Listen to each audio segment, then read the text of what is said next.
சிவதனுசு. தனுசுன்னா வில்லு.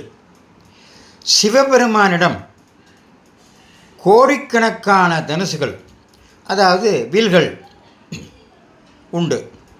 இவை அனைத்தையுமே சிவதனுசு என்று சொல்வார்கள்.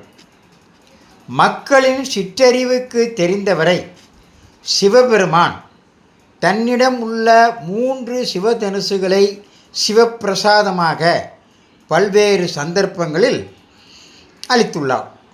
இதில் ஒன்று ராவணனுடைய தவத்தை மெச்சி அவனுக்கு அளிக்கப்பட்டது.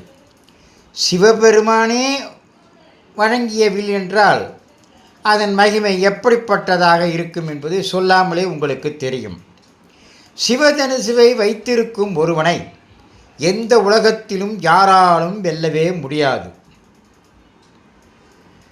ஆனால் இந்த வில்லை முறையாக பயன்படுத்தும் வரைதான் அது சிவப்பிரசாதமாக இருக்கும். அதை தவறாக பயன்படுத்தினால் அது தன் சக்தியை இழந்துவிடும். இதை பூரணமாக உணர்ந்தவன்தான் ராவணன்.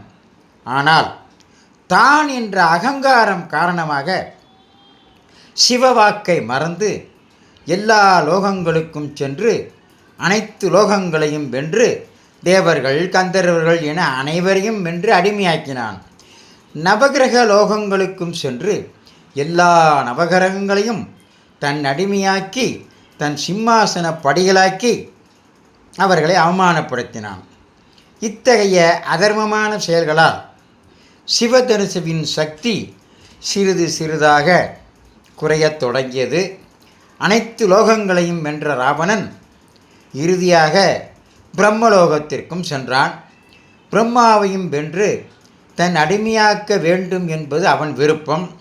பிரம்மலோகம் சென்ற ராவணனுக்கு ஒரு அதிர்ச்சி காத்திருந்தது.